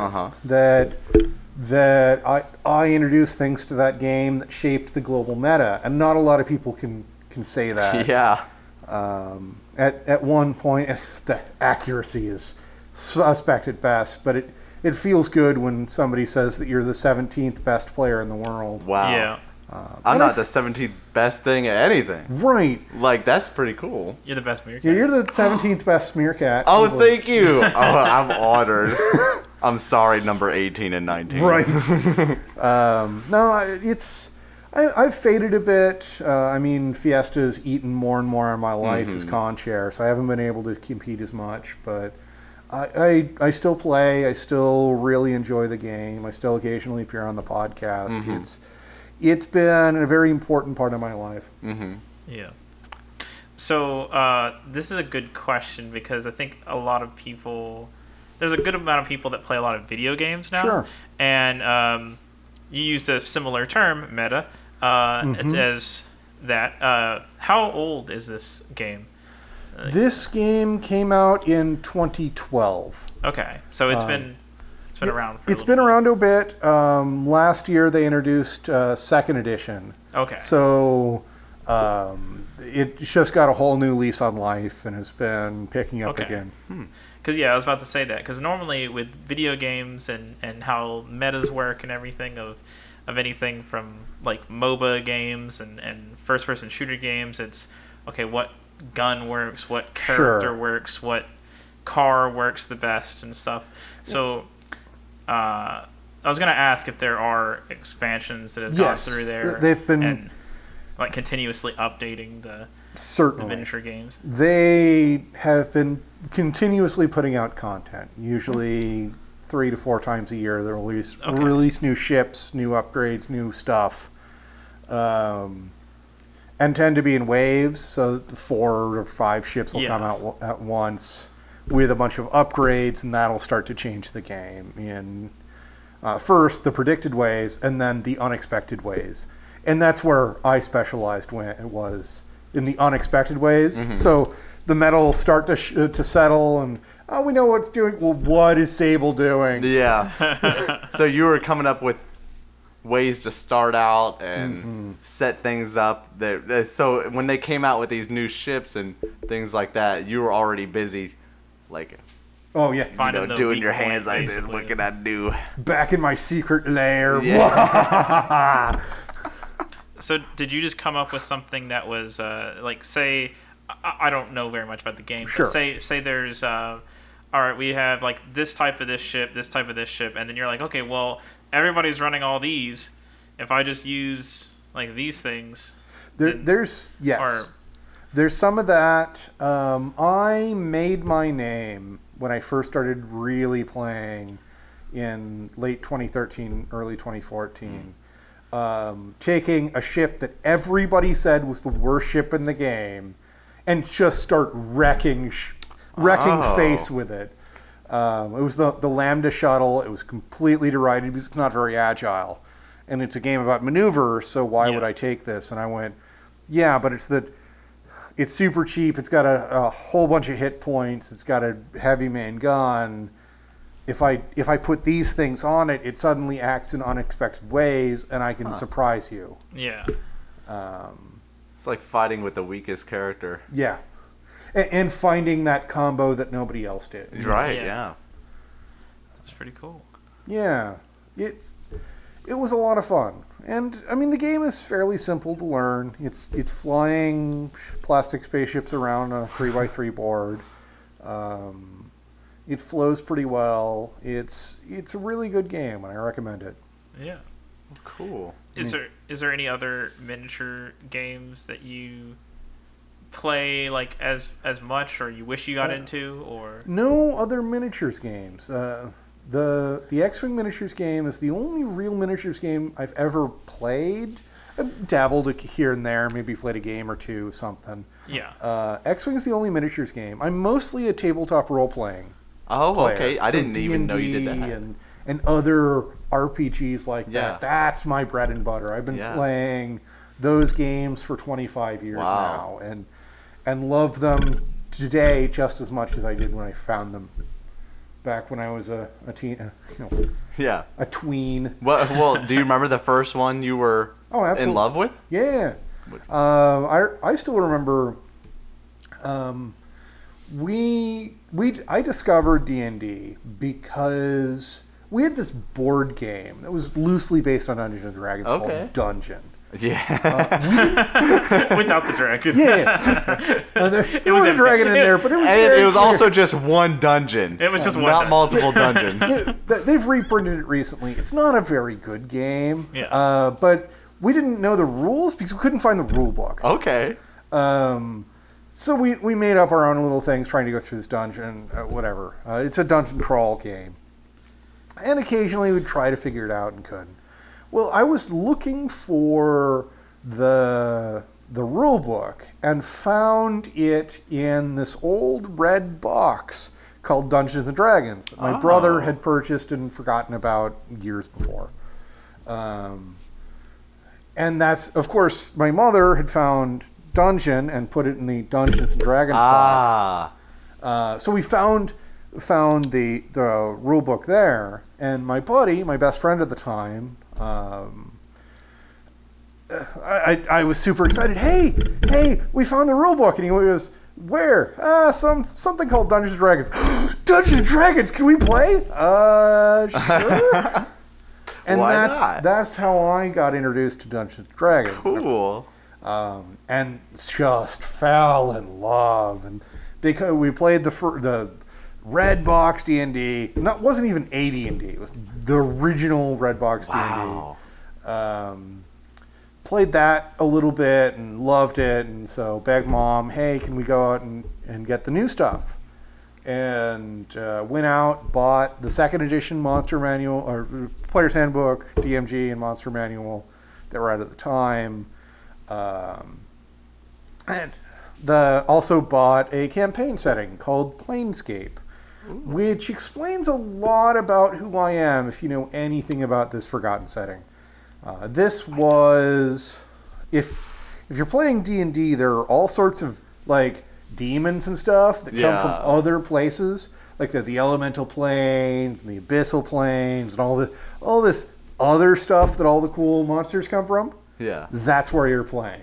Okay. So it's a crazy, chaotic, very heavily philosophical setting. Wow. I had no idea about that. Oh no, nobody does. Yeah. It was popular-ish during second edition. Hasn't been brought back since. But yeah, then been playing for another 25 years. It stuck with me hard. I'm playing in 5th edition right now. I'm playing the Star Wars RPG, which is a lot of fun. Yeah. But yeah. And you do that, is that pretty much what you do on your free time whenever? Some. Yeah. I mean, there's a lot of scheduling involved because now we're adults. Yeah. So it's not like you get together after school on Friday and game until Mom says no. Yeah. So I don't get to play it nearly as much as I once did. I play it every month or two-ish. Oh, that's pretty good still. So regularly-ish. Whenever I can. Yeah. It doesn't occupy most of my time, but it is a passion of mine. Yeah. So when it comes to like Dungeons and Dragons and stuff like that, which is more like a role-playing game, you said it was like 25 years, right? Yes. So what keeps that type of game new? Is it the people that you play with? Is it the scenarios? Is it like there's so many endless possibilities, or is it like just the people you play with, or is it both? Ultimately, it's all of that and more. It's that when you're talking tabletop role-playing, you're talking theater of the mind. You get to explore literally anything you can conceive with your friends. And you're getting together and telling a story. Yeah. And the game itself just acts as a framework, a boundary for your story to help structure it.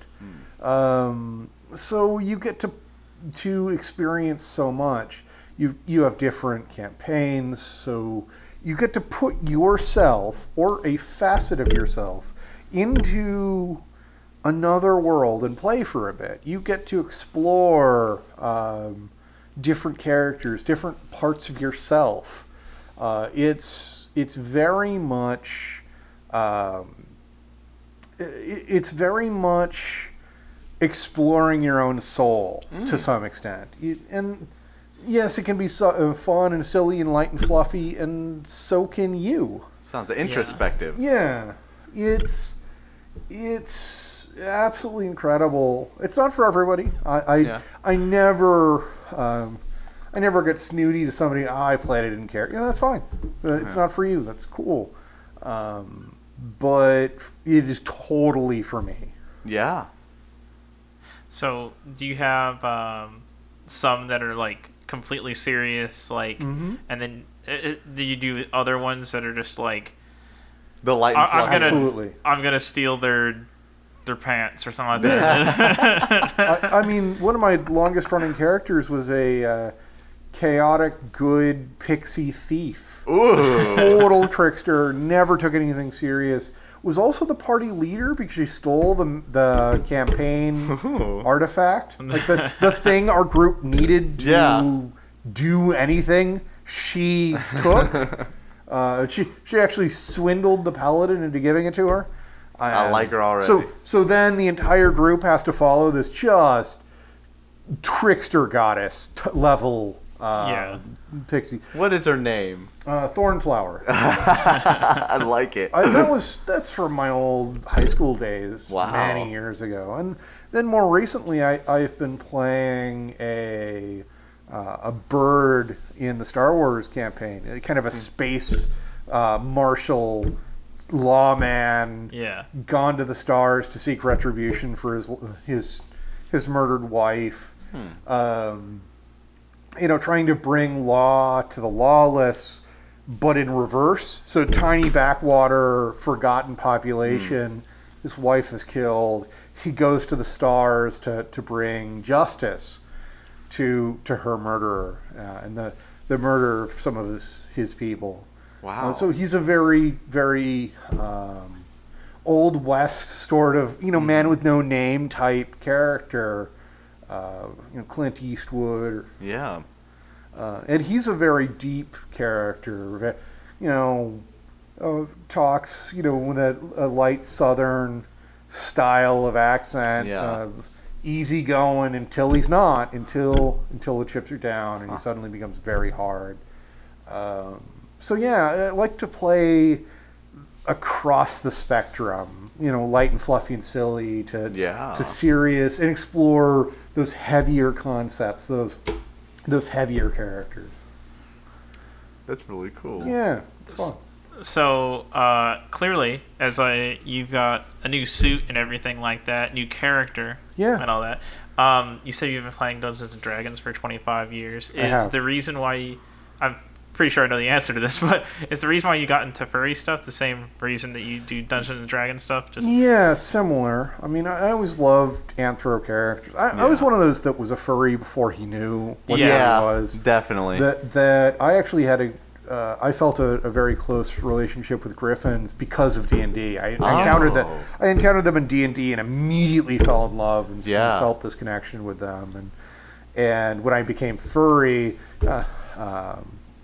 was introduced to that 5 years later, and the agonizing process of what's my fursona, and like 2 days later I went, you're a griffin, dummy. Oh right. I could totally relate to that. Like getting suggestions from other people. Oh, you should be a fox. You should be this and that. And then it's like, oh no, when it hits you, and it feels good. Yeah. And that doesn't happen to everybody, but definitely happened to me. Yeah. And I can relate to that. How long have you been involved with the furry? I found it about 1999. Okay. So 20 years now. It's a good year. Good year. How did you start? Did you start just kind of like, it's cool, or did you start going to conventions? Because I think 1999 was like the first year of Anthrocon, maybe. Might have been. I don't remember when Anthrocon started. What was your first convention? So I started out just as a lurker, like a lot of people do. I never developed drawing talent. I can write a little bit, but I don't have the drive, so I don't do it much. Yeah. So I was mostly just lurking. And that went on for a few years. This was before FA. This was before E621. VCL. I actually spent several weeks literally going through every page on VCL. Been there before, I also one of the few people that can say they went to every site on Fur Nation. Wow. So I was ravenously consuming furry content, but I was still kind of lurking until 2003 when I went to my first furry convention, Conifer. Okay. Conifer is the convention that when it died, a plucky startup called Rainforest started. Yeah. My favorite. Right. Which I missed the boat on that one. I kind of wish I went just to see the destruction. I never went to Rainforest. I went to Conifer for a couple of years. I went in 03 and 05. I missed 04 because of the Army. Oh, yeah. Went in 05, and that was their last year. Okay. And then I didn't go to another furry convention until after the Army in 2009 at Furry Fiesta. Hello. So, welcome. Yeah, went there. Yeah, I thought it was a good con. Yeah. I hear good things. It's all right, do you remember much about Conifer? Yeah, I don't remember. Do you remember the suits and the attitudes? So that's what I don't remember. I don't remember the suits. I remember a couple of the faces, but what I remember most was the feel. It was only a couple hundred people. I mean, conventions were much smaller then. But it was in, Seattle. I remember the camaraderie. I remember the sense of belonging, making friends. And I've got a few fond memories of it. Yeah. But I don't remember much about the suits or the names or. Yeah. I still use a joke from one of the Conifers. Their charity was a ferret rescue. And one of the jokes that they told was that a ferret doesn't steal stuff. They just have their own sense of placement. Like they believe the correct place for your car keys is under the TV next to that ball of lint. Oh, I know a few ferrets that right? totally it's relate so to accurate. That one too, yeah. Oh. That's really neat. I think I miss like the old days. I remember suits, like seeing suits, how much we've grown in the suit making process, and seeing them back in the day and thinking, "Wow, that's the cutest suit I've ever seen." And then now, it wouldn't hold up to the same standards. No, it's there's very little suits that like were made like a long time ago that you're like, oh, that's actually like they've got this design going, and it's still kind of holding up a little bit nowadays. It's changed a lot. Yeah, I've loved watching the evolution of suit technology. Yes. And I don't want to take anything away from the original suits. Because most of them were made by the suitor. They were handmade. Yeah. This was before guides were widely available. Yeah. So you were literally flying blind. Maybe you had a little experience with mascots or sewing or something. Most of those makers literally just made it was one, so they didn't have time. They didn't have multiple suits that they could support themselves on financially to get better. You built that one for you, and it was very important. And it was the same sort of quality level as all the other suits, so there's no real pressure to say your suit was bad. So it was a much more innocent time. It was the era of making your own, and there's something special to that. And they don't look good today because we've had so much advancement with the internet and new materials and people finding what worked and sharing that, and so much has happened to make the bar to entry easier and to make the resulting suits better. That I want to. It can be fun to laugh at the terrible old suits that everybody loved, but remember, those were very important to those people. And they were a piece of their soul, even if they didn't look as good as today.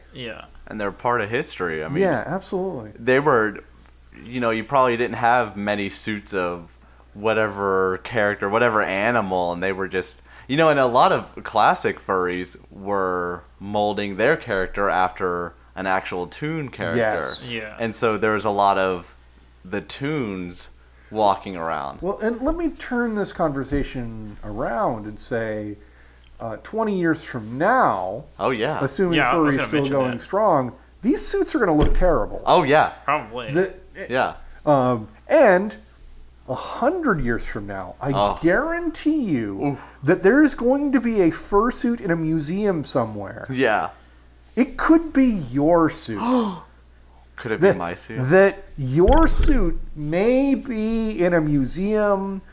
Maybe it's the look at the artistic, the weird artistic taste Yeah. of the past sort of thing. Look what they did back in the day. Yeah. Right?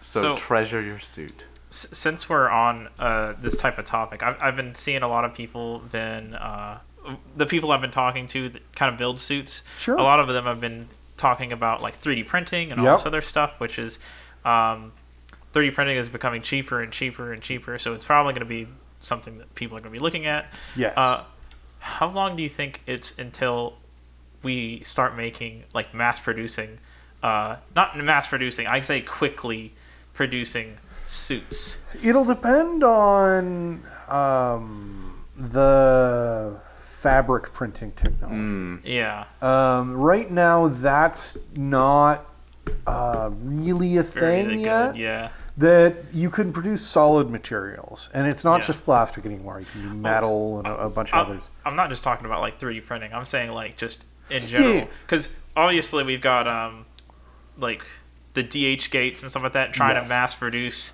not very good suits and stolen designs. But I feel like, I don't know if it's 5 to 10 years, but it'll be like, hey, instead of one person manually spending all of the time to go and build a suit, even if it's a pre-built, just to being like, hey, we've got like machines that do maybe 50-70% of the work, and then somebody just like tosses the fur on there and then So I don't think we're as close as you think, simply because I was talking about the 3D printing technology or the rapid fabric creation technology. Because Yeah. in order to do something like that, you need to be able to rapidly create the fur yeah. in order to match what you're doing. Because right now, one of the big issues is seams. Sewing that together, that's a lot of time and work. That's also the most visually distracting part of the suit. Yeah. And that's entirely, there are things you can do, but the more time you try to hide a seam, the slower you make it. Yeah. And you can never get perfect. Yeah.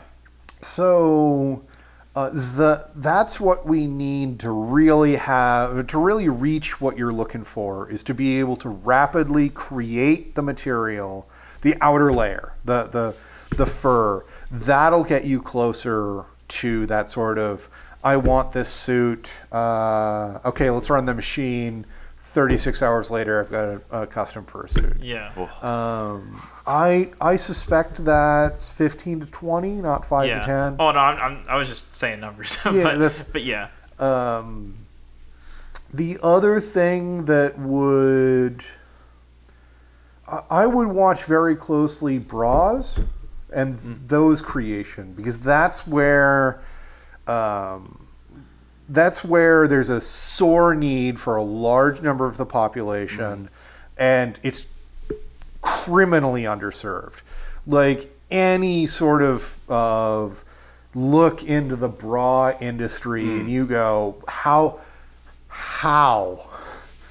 is this still this disastrous? Wow. I had no idea. That there's still like 36 patterns. Sure.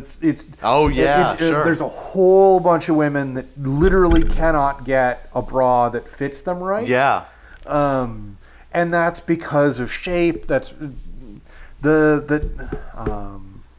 mean, when you're talking numbers, you're assuming a shape. Yeah. Like the only thing that's really, you've got the two components, which is the two measurements, the number and the letter. Yeah. That does not actually take into account shape. And the progressive bra makers have like, here, pick one of these 6 shapes that looks closest to you and Hope it works. Yeah. When that industry undergoes its revolution, and it will happen, that's when you're going to start to see the ability to rapidly prototype suits. Okay. Yeah. I'm watching out for that, and I'm going to remember that. I remember doing a podcast with Sable. Right. And he told us. The reason why I kind of mentioned that is like with the old suits, how they had like some of them had like a bobblehead type of like a size. The mascot inspired style. And then now we're moving on to like a different style. I don't know what this is, what it would be named, but well, you've got more than one now. Yeah, which is why it's hard to name. Yeah, there's a lot of different styles now. And trends. We're going through actual trends. Like the branding on the cheek and costing 4 times what it should. Sure. Yeah. Not throwing shade at anyone. I was actually thinking like skin tight suits versus drop crotch versus now it's even a trend like to do you've got body like shaping, novelty, from digi to changing the body shape to drop crotch. To, you've got a lot of experimentation with body shaping versus that kind of the plantigrade clothing but made of fur style.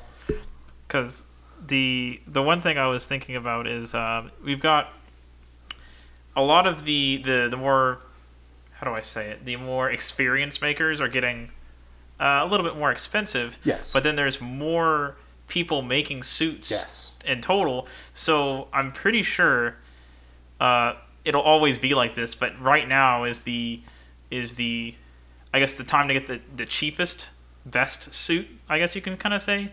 And then with the quality being increasingly like the best suit that you can get for the least amount of money. Yeah, and then, maybe. Well, I'm gonna say like besides super low end, but about spending because it's easier for people to learn. It's easier for people to buy suits because there's more people making them. But eventually, I feel like it'll get to the point where so many more people have fursuits than right now. It could be where except Furry is growing right now. Well, that too, yeah. So I don't see that trend changing anytime in the near future. Okay. You're going to have the top end becoming more and more rarefied as certain suit makers rise to the top and become better known and command better and better prices. So you're going to increase the top of the pyramid because you're increasing the entire pyramid. Sure. Yeah. And some suit makers might just stop. Like, of course. They might just say, well, we're done with this. You see that. A couple big names have dropped out recently for various reasons. Yeah. And totally understandable. You're going to see the names change. Yeah. You're going to see the faces change. But the game is going to stay the same for the foreseeable future. As I said, the pyramid will get bigger, so you're going to get more rarefied top end. But I don't see any change to the standard mid-grade suits. Oh no! I wasn't saying like that particularly. I'm going to say there's always going to be more and more people to fill that gap in between where like the mid-grade suits are right now. Those people are going to go up higher. Sure. And then there's always going to be more people. There's always going to be more people adding to that. Okay. But they're going to move up because their skills have improved and their technology has improved. Yeah, that's what I'm saying. So you're not going to get the suit today that they'll be able to make in 5 years. Yeah. And I guess I'm a good example. My suit maker, my very first suit of his was his second suit, and by that time he realized, okay, I think I got something going on here. Like he realized he had a skill. And this one is his third suit. Oh, this one's he did a few more before he did this one. But the things I've noticed on this suit, I mean, the other suit he did, he definitely had some skills. He kept going with this suit, but he definitely applied some new skills and did some new things with this suit that were just like, wow. this is awesome. Yeah, and I've noticed that too, because this suit is my second one from the maker. Sky Pro also made my Gryphon. Sure, yeah. So, and the difference is night and day. She's improved so much. Yeah. And it's awesome to see that. Yeah, absolutely. And I don't want to take anything away from that original suit. It was cool. I still love it. I do have a Mark II on order, but I will always have a soft spot for Sable Mark I. Definitely, yeah. And I love the different names people call their different versions of their character and their suits. I love that. I just say V1 and V2. So mine is more complicated because I actually go off of the British naming standards for like small arms. Yeah. Because my Sable Mark 1 Mod 0, Sable Mark 1 Mod 1, and then Sable Mark 2 Mod 0 was the actual designations. Is this on your FA? No, it's not. This translation, I need this. So the reason I differentiate between Mod 0 and Mod 1 and Mark 1 is that just after I wore it the first time at FWA 2014, I sent the head back for some adjustments and it never made it. Oh. So the head was lost in the mail. Oh, no. So that's my nightmare. 1 Mod 1 is the new head. Wow. Because it looks significantly different than the first one. Yeah. Wow. Ooh, I'm sorry about that. That is my nightmare. I'm scared to send things in the mail because of that. Ultimately, it worked out because the second head was much better. Okay. We used a different base that fit my head better, so it wasn't causing the headaches. It wasn't causing the issues that the first one was. And that was tangent. Yeah. If you're not aware, Sky Pro's clientele tends to be tiny. Like, they're all of them small. Sure. SMOL, small. I've never noticed that. They're super adorable, which meant that when I commissioned her and she said yes, I was the first not small person she'd ever commissioned. Yeah. Over 5'5". And I've got a couple stories about this. When I sent her my duct tape dummy, she has this story about opening the box and pulling out the duct tape dummy and then keep pulling it out. And then she started later on she's stuffing it to start working on the suit. Yeah. And she reuses polyfill to stuff the duct tape dummies. Because of course, it makes sense. Yeah. But she runs out. She's never run out of polyfill before. So she's like grabbing fur scraps and anything else that's just laying around her workshop to try to complete newspaper. Yeah. And a bunch of the issues with Sable Mark 1 were because I am giant. Okay. Like, she used the same size zipper as she always did. Oh, yeah. But it was way too short on me. Yeah. Which meant that trying to get in and out, I busted the zipper several times.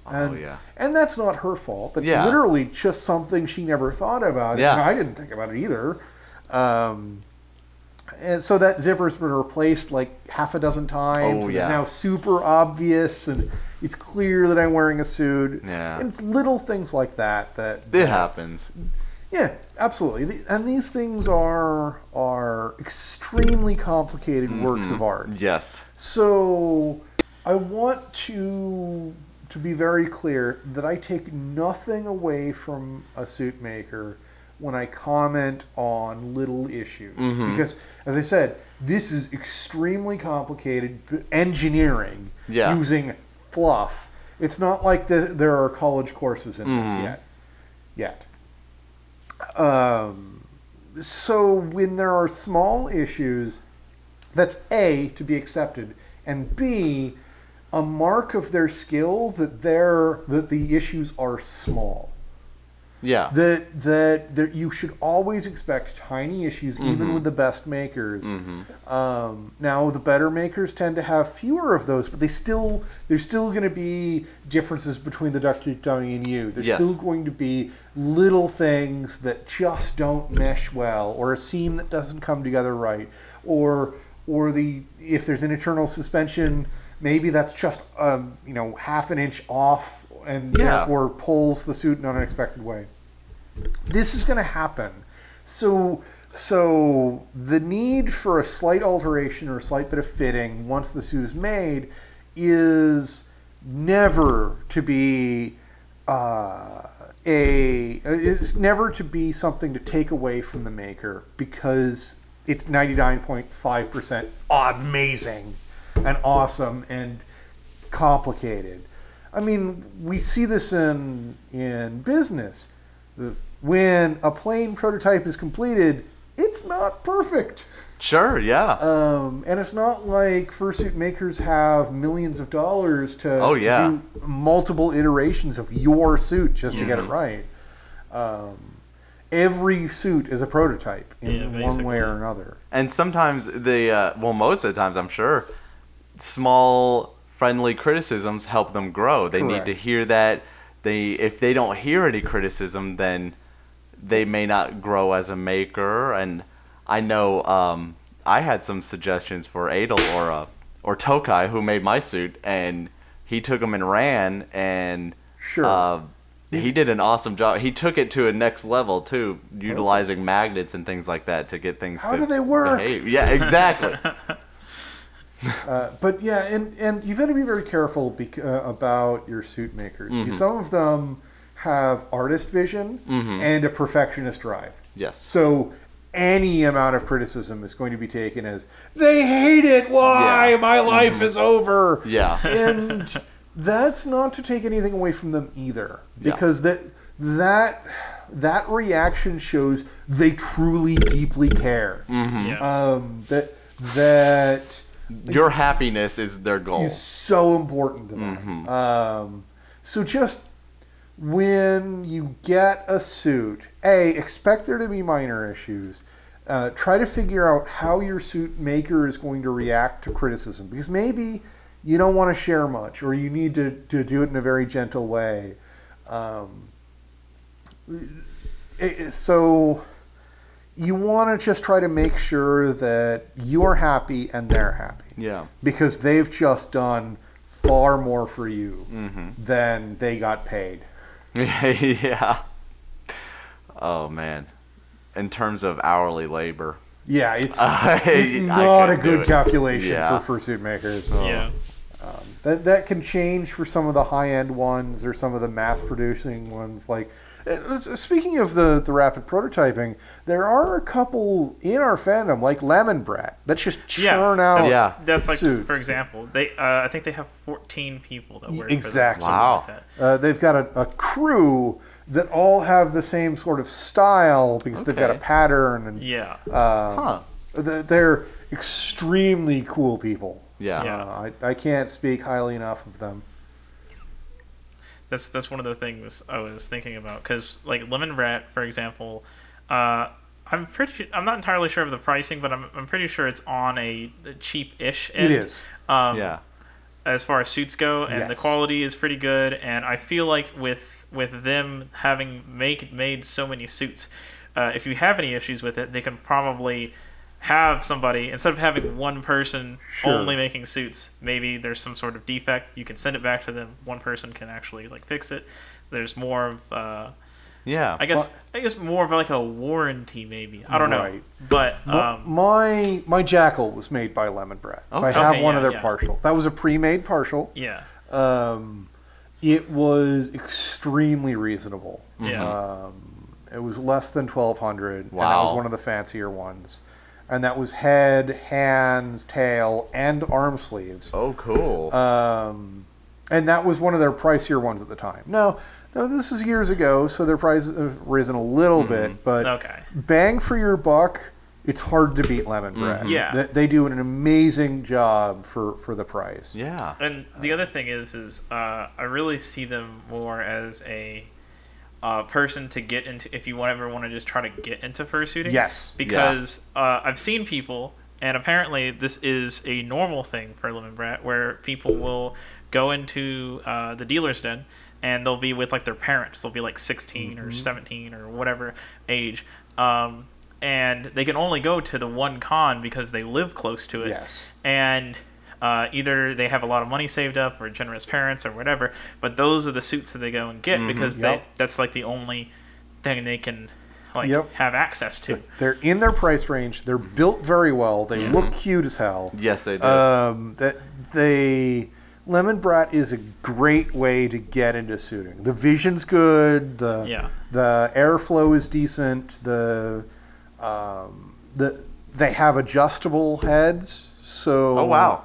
There's a fairly big strap on the inside. That's you can cool. adjust to your head size, so it doesn't matter. You can adjust it for you or your friends. It's not an issue. And then when you start to move into more custom work or higher end work, there's so many other makers. We're living in the golden age. We really are. I love it. We're having a revolution right now. We're in the middle of. And I'm only talking about SkyPro and Lemon Brat because I have personal experience with them. There's so many other makers out there that are just incredible. Yeah. My suit maker, I've got this one like 4 years ago now. Sure. But it was still on the cheaper end for a full suit, and then they told me like all the communication is great and everything like that. Nothing's falling apart yet, so everything's going great. But that's one of the other things that people say, like, communication, and it's hard to manage a whole bunch of clients and do all of that. And they were like, "Hey, I'm starting on this day," and it took them like 3 months, and they did the whole thing, and so. Well, God, I had a suit made. I have a Saber suit made by this Wild Dog Studios, and the person making it was going through excruciating back issues. And they were still pushing out this suit, and I even sent them a suit to be repaired, and they're like, "Oh, I got this," and I'm having some surgeries and stuff, and I'm like, "Are you sure you want to do this? Like, bless you for doing this. They're the nicest people." But I had all the respect for suit makers because I couldn't even begin. That's what I was talking about before the stream about 20 years from now, we're going to find out about all these crippling diseases you get from working with fur. Fursuit lung. Fursuit lung. Suitor's elbow. Oh. It's going to be the worst thing, sewing machine hands. Right. Can you imagine, like, some headline, "Being a furry kills you." Kills you faster. When you're up that in sounds there. So cute. Oh, it does what? Oh yeah. You're in the nursing home. They're finding all these people in the nursing home that have all these fursuit related. How old are you? I'm 35. Yeah. You have so much fur in your lungs, sir. You swallowed so much fur as well.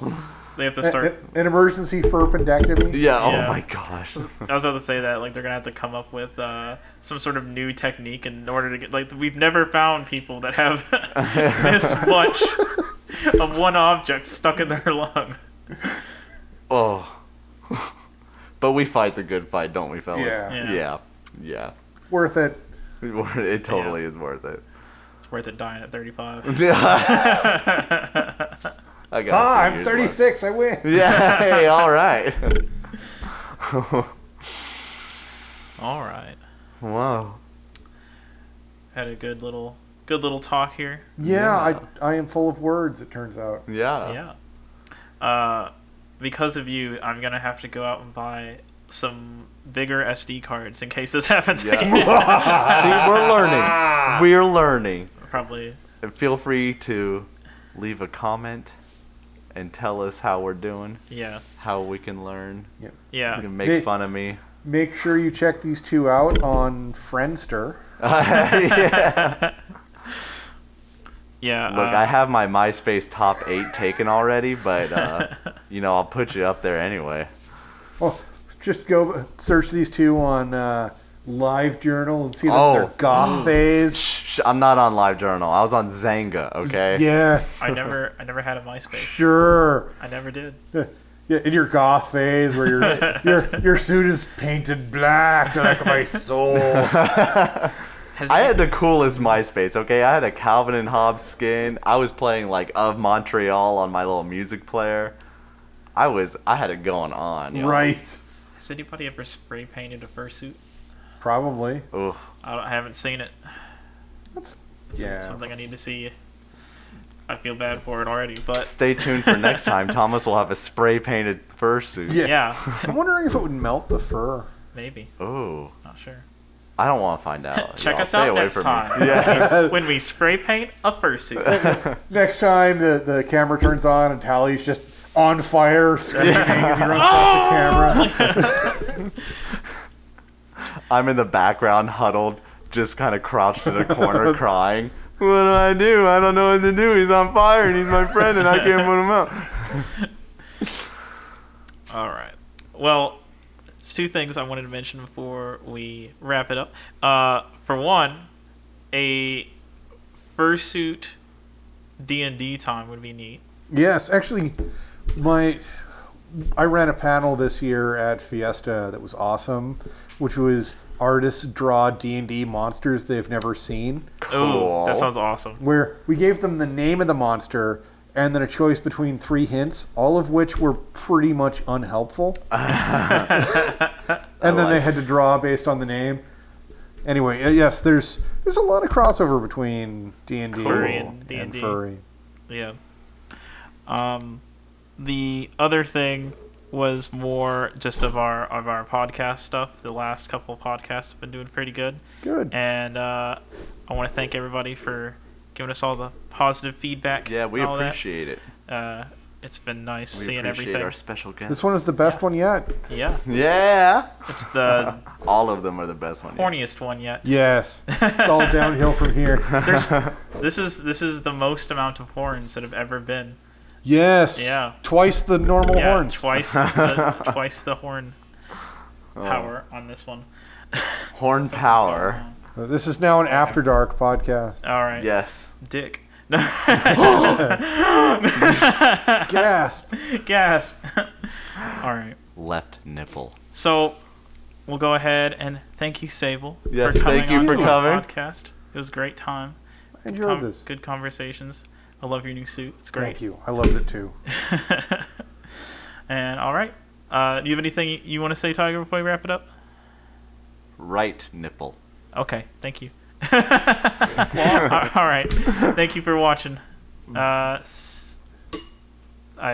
suck at these two. Thank you for watching so much, and we'll see you guys in the next one. Bye bye. Bye.